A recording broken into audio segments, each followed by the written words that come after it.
prefeito Bruno Covas disse que é temerário fazer uma festa que atrai mais de 1 milhão de pessoas. O tema de hoje é: a prefeitura deve cancelar todas as festas populares até a vacina contra a Covid-19 estar disponível? Faz tempo. Faz tempo, né? Ué. Os nossos debatedores são Bruno Salles, advogado, mestre em Direito Penal. Boa noite, Bruno. Boa noite, Mona Lisa.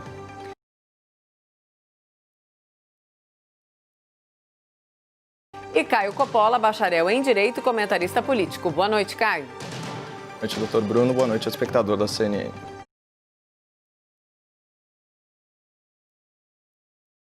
Começamos com você, Caio. Suas primeiras considerações, então, por favor.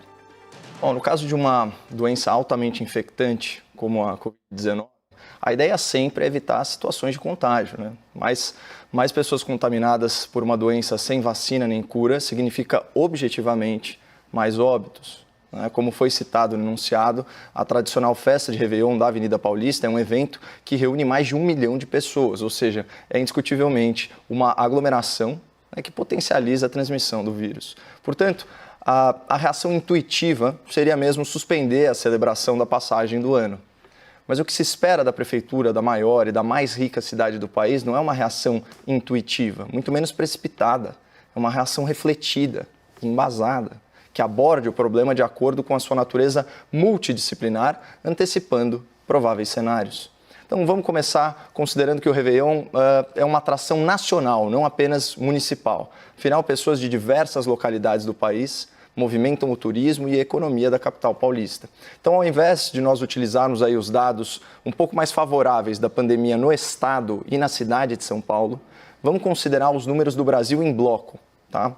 Bom, segundo os cálculos aqui da Imperial College, né, que é a fonte preferida dos quarentenistas da geladeira cheia, o país registra atualmente uma taxa de contágio de 1,03. Isso quer dizer que, em média, 100 pessoas infectadas contaminam outros 103 indivíduos. Qualquer taxa de contágio acima de 1 já é preocupante, porque significa que a pandemia está se alastrando. Mas esse índice de 1,03, além de estar aí bem próximo de 1, ele adquire um viés positivo quando a gente considera que em abril ele estava em 2. Ou seja, alguns meses, 100 pessoas contaminavam outras 200. E essas 200 contaminavam outras 400. Não é mais esse o ritmo, graças a Deus. Tanto que o diretor executivo da OMS, a Organização Mundial da Saúde, ele fez hoje as seguintes declarações sobre a situação da Covid-19 aqui no país. Abre aspas. O vírus não está dobrando na comunidade com a velocidade que ocorria antes. O aumento não é mais exponencial. Há um platô. Há uma oportunidade para o Brasil empurrar a doença para baixo para assumir o controle, para suprimir o vírus. Então, de fato, o momento parece ser bem auspicioso e esse raro lampejo de otimismo da OMS ele se justifica por 2 fatores. Primeiro, em menos de 100 dias, a taxa de contágio nacional foi reduzida de 2 para praticamente 1. Né? E segundo, embora não haja consenso entre os cientistas, há estudos apontando que a imunidade coletiva, ou tem gente que fala imunidade de rebanho, ela pode ser alcançada com menos da metade da população exposta ao vírus. Então, dados oficiais aqui do governo mostram que a Covid já atingiu 97,4% das cidades brasileiras. Isso são mais de 5.400 municípios. E aqui é preciso registrar que, infelizmente, em mais de 3.000 desses municípios, houve pelo menos um óbito pela nova doença. Mas mesmo com a pandemia se alastrando por todo o território nacional, 11 estados já registraram queda de casos por 3 semanas consecutivas. E só 9 estados, entre os 26 da federação, mais o Distrito Federal, contabilizaram um aumento de casos entre a 27ª e a 28ª semana epidemiológica. Então, esses são os números mais atualizados à nossa disposição. Mas vamos combinar que até o Réveillon, a gente tem mais de 160 dias. Será que até lá a taxa de transmissão do vírus não vai continuar a sua trajetória descendente para menos de um contágio a cada um infectado? Será que até lá a tal imunidade de rebanho não vai dificultar ainda mais novas ondas, novos surtos da Covid-19? E será que até lá a estrutura de saúde da rede hospitalar não vai estar ainda mais desenvolvida para atender, para tratar e para curar os pacientes? E vamos trazer para a realidade de grandes cidades, usando o exemplo aqui de São Paulo. Nós nunca tivemos um isolamento social efetivo que conseguisse se manter aí acima de 50%. E nós vivemos aqui numa metrópole tão afeita a aglomerações que mesmo durante a quarentena, mais de 1.700.000 passageiros por dia utilizavam trens e metrôs, sem contar ônibus, hein, pessoal? Para onde que eles iam? De casa para o trabalho, do trabalho para casa. E a gente sabe, por estudos dos Estados Unidos, do Japão, da China, que a maioria das transmissões do novo coronavírus se dá em ambiente fechado. Para ficar em um exemplo ilustrativo que o espectador assíduo da CNN conhece. Em Nova York, durante o lockdown, entre 1.300 pacientes pesquisados, 90% foram infectados em casa ou em outro tipo de ambiente domiciliar. Portanto, as medidas draconianas, rigorosas, de isolamento social horizontal, elas não podem ser tratadas como dogmas, como tabus. Isso a ponto da gente não questionar e debater na arena pública. Especialmente considerando que quarentena e paralisação têm consequências econômicas graves. Cancelar o Réveillon, por exemplo, representa, segundo projeções de 2019 da própria Prefeitura de São Paulo, abrir mão de 600 milhões de reais em receitas movimentadas aqui na cidade. Porra! Tudo isso? E a ciência estatística demonstra que desemprego e pobreza também matam. É que não aparece na TV. Por isso eu acho precipitado cancelar o Réveillon e qualquer outro evento público a ser realizado daqui a alguns meses. Até porque não é apenas a vacina que protege a população. Tem também a taxa de contágio, a imunização de rebanho, o tratamento médico, sem falar no comportamento individual, que determina em grande parte a exposição aos riscos de infecção por cada pessoa.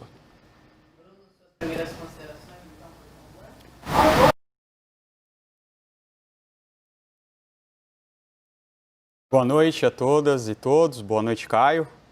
Olha, vamos lá.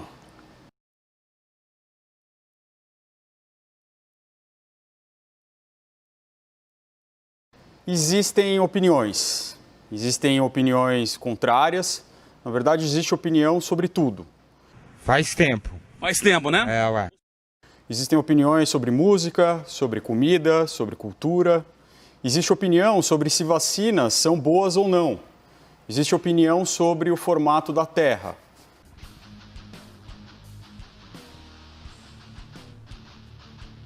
E no terreno da opinião, cada um é livre para acreditar no que quiser. Mas aí existe também a ciência. A ciência não é baseada em opinião. Aliás, no campo das ciências, tanto faz qual é a sua opinião.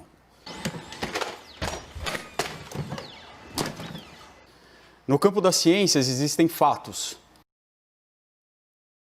que observaram o comportamento da proliferação do novo coronavírus são unânimes.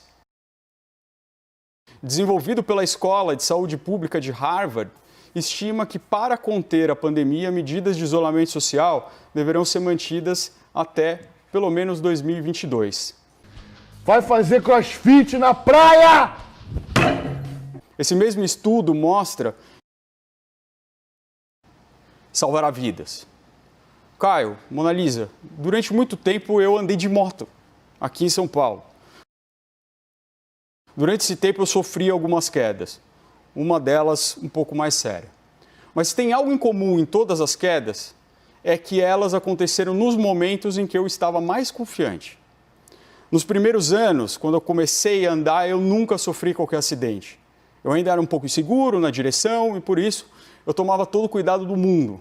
Com o passar dos anos, eu fui ficando melhor, eu fui ficando mais otimista. E a melhora me deixou confiante. Foram nos momentos em que eu me sentia mais confiante que eu caí. E, de certa forma, o estudo da Escola de Saúde Pública de Harvard alerta para essa mesma realidade. A confiança de que refreamos a pandemia e de que podemos voltar a uma vida normal pode nos levar a uma queda. Não, nada a ver, irmão. Uma queda fatal para milhares de pessoas que não terão a mesma sorte que eu tive nos meus acidentes. A gente não pode correr esse risco. O resto é opinião. Caralho! E opinião pode me interessar, pode me divertir, mas não podem pautar as ações de gestores públicos. Por isso, na abertura, eu parabenizo ao prefeito Bruno Covas e a todos os gestores públicos que estão tomando a mesma direção. Vamos então ao debate. Bruno e Caio, por favor.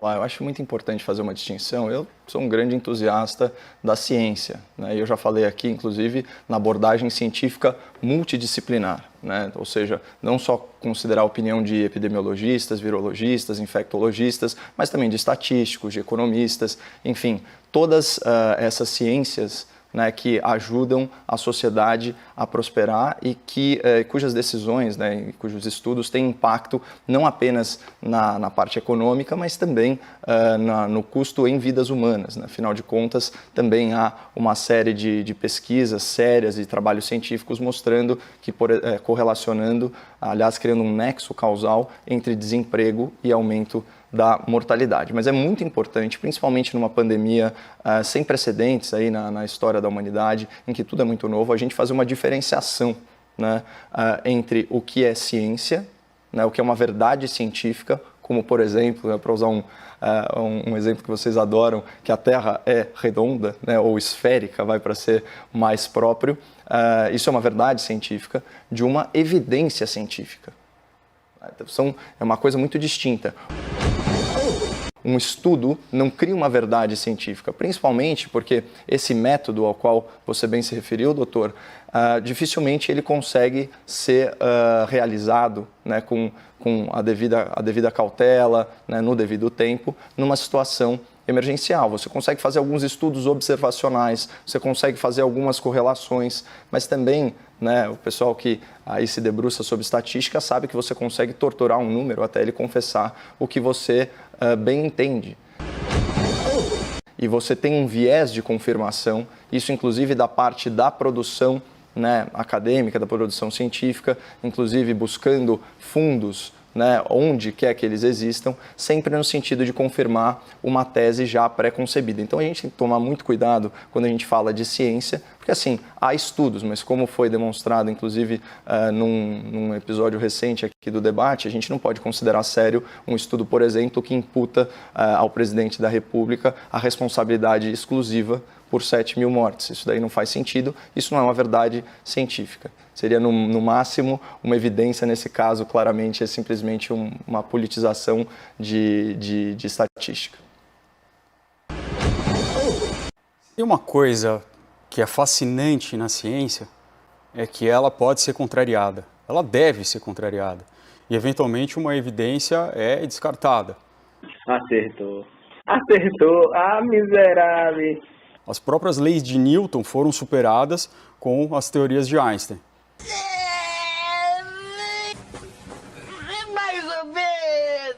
Mais ou menos. O que mostra que sim, a gente deve questionar a ciência, mas a gente deve questionar a ciência dentro da ciência, com os argumentos científicos também.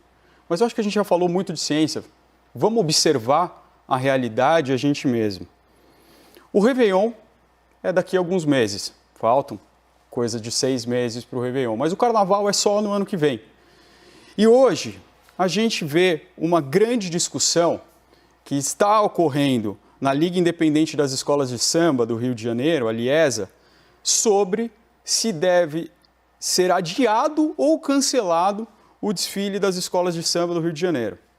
Não se trata apenas de uma aglomeração no dia do evento. Por isso da discussão, para se preparar um evento da magnitude do Carnaval.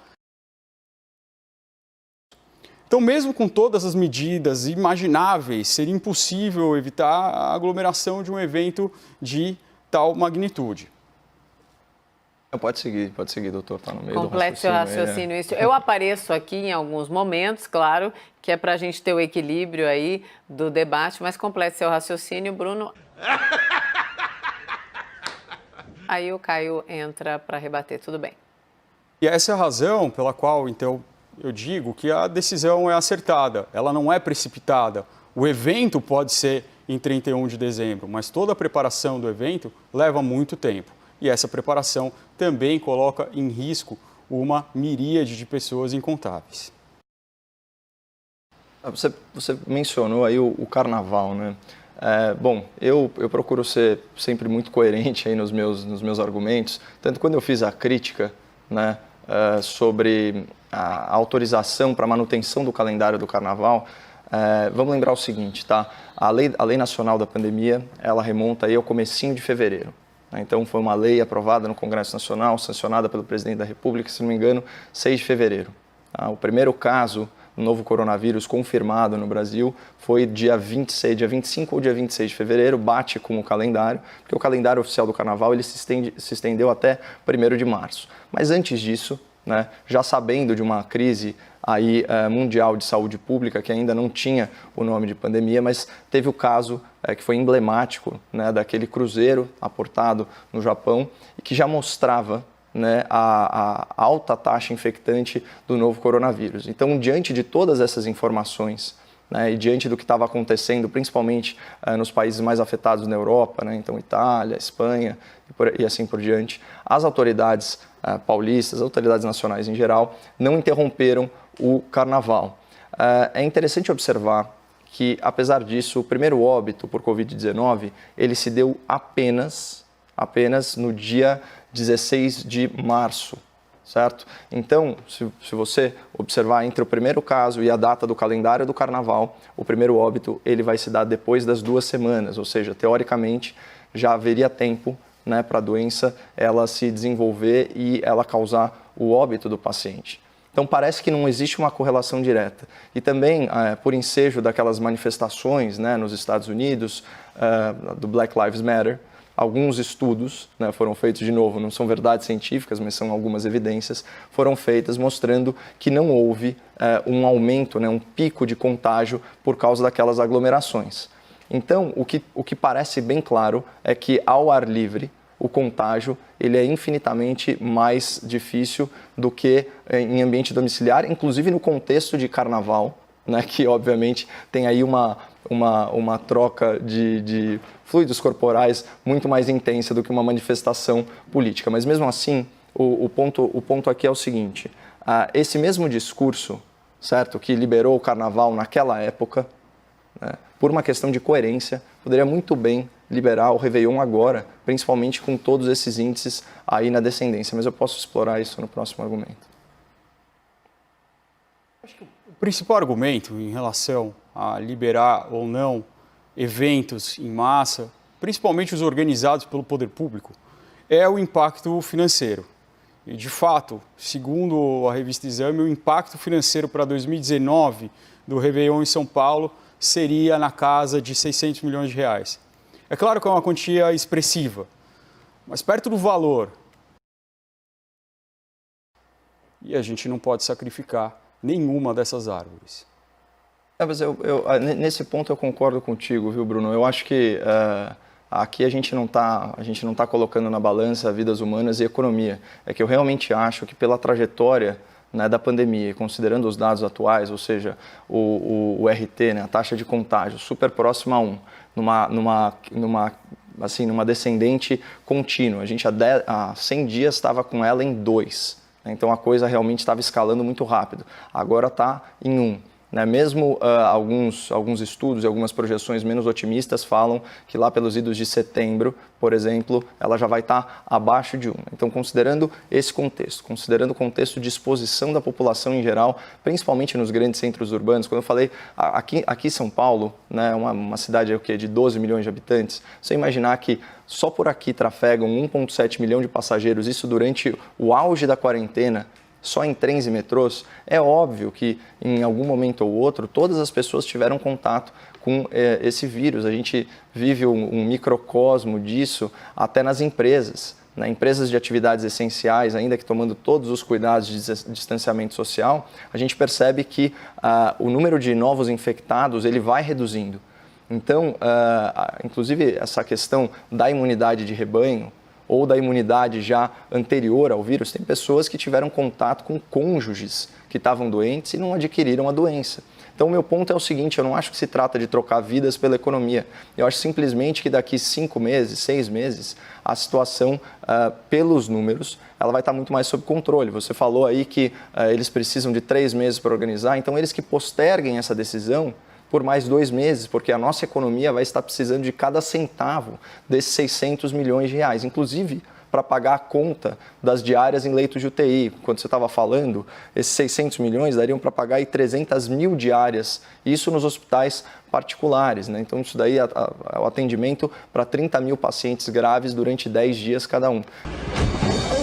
Então você percebe que assim, é bastante dinheiro e não dá para a gente falar necessariamente que ele estará salvando vidas, porque a gente não sabe como que vai estar a taxa de contágio, a imunização de rebanho e o tratamento. A gente vê que alguns grupos estão com tratamento precoce muito efetivo, né? Há hospitais particulares sendo desativados, você tem respiradores que estão aí vagos, não estão sendo utilizados, e as taxas de ocupação nos locais em que os números estão decrescentes, eles estão completamente sob controle. É o caso, inclusive, de São Paulo, que está com 2/3 só dos leitos ocupados. Interessante seu argumento, Caio. Seu argumento, ele parte de uma análise de risco. Ele parte de uma análise do futuro. Ora, eu não sei como estará no futuro. O grande problema é que quando a gente vai avaliar um risco, a gente vai avaliar uma situação futura com base no que a gente tem agora. A gente não pode avaliar o que vai acontecer lá na frente. Mas o grande problema aqui é que a gente tem consequência muito grande, que é um alastramento ainda maior de um novo pico dessa pandemia. E isso é um risco que, novamente, eu digo, nós não podemos aceitar. Naturalmente, né? A análise de risco, ela sempre diz respeito a uma situação hipotética no futuro, mas tomando por base o presente. Não apenas o presente, mas a curva, né, dos dados, né, ao longo do tempo, né, não apenas a fotografia do momento atual. A fotografia, se você pegar um dia, ela assusta, né? A quantidade de óbitos por dia, esse tipo de coisa. Mas quando você vê que a gente saiu, tanto do ponto de vista do Estado de São Paulo, da cidade de São Paulo, e até do Brasil, aí, pegando na média, eu não gosto de analisar essas coisas em bloco, mas enfim, a gente está, como nas palavras aí da própria OMS, num platô, né?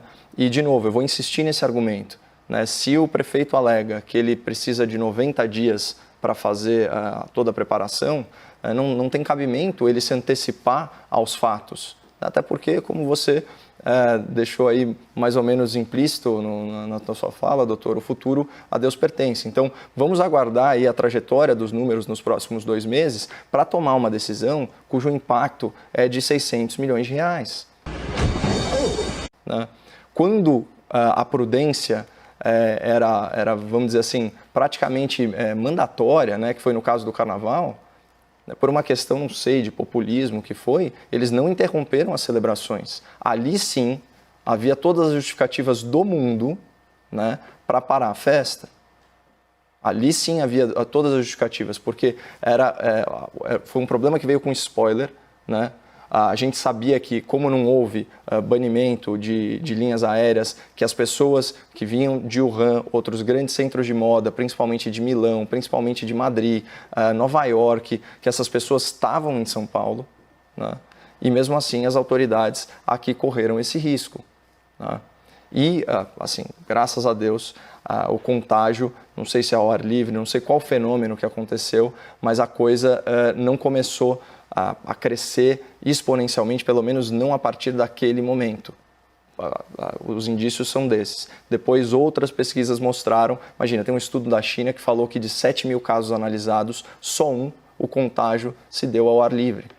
Então, é disso que a gente está falando. Então, tem essa questão do ar livre e da sugestão que esses estudos, das evidências que esses estudos apontam. Isso é a primeira coisa. E a outra coisa, assim, se os números continuarem na descendente, e continuarem na descendente por mais tempo, a tendência é inversa. Cada vez que uma pessoa contagiar menos de uma, você tem uma razão inversa. E considerando que a pandemia já atingiu praticamente todos os municípios do Brasil, a gente está numa situação, como pontuou a OMS, que é uma oportunidade mesmo para a contenção desse vírus. E eu acho que se não existisse esse fenômeno que a gente está tratando aqui da imunidade de rebanho, as taxas de contaminação elas continuariam crescendo.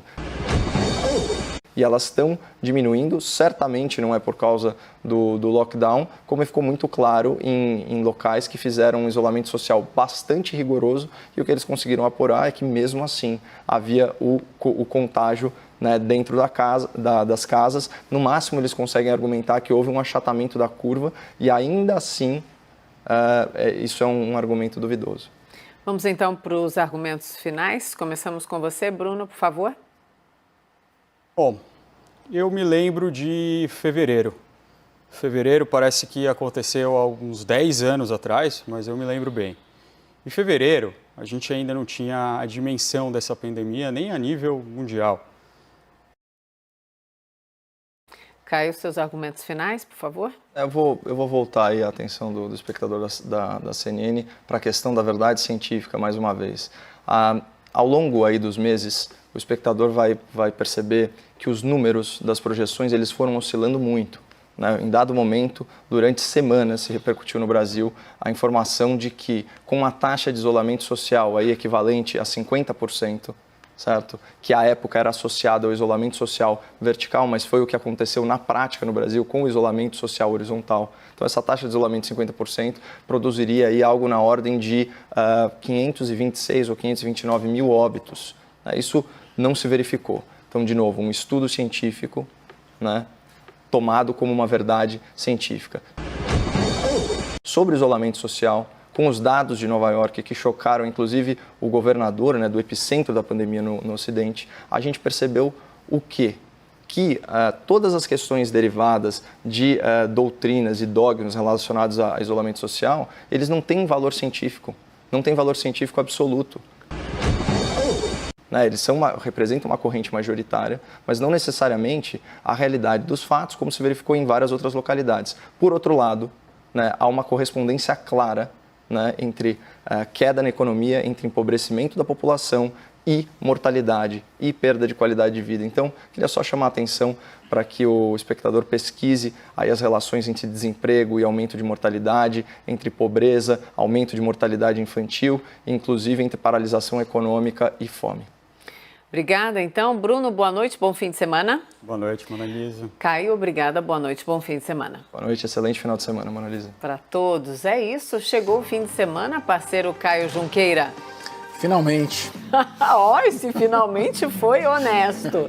Irmão de ser besta, o certo é se dizer, se cria vergonha na sua cara, se toma um documento, se cria vergonha na sua cara e vai se procurar trabalhar. Mas quem não gosta da chegada do fim de semana, é isso. Só o boa noite, então, ótimo fim de semana para todos.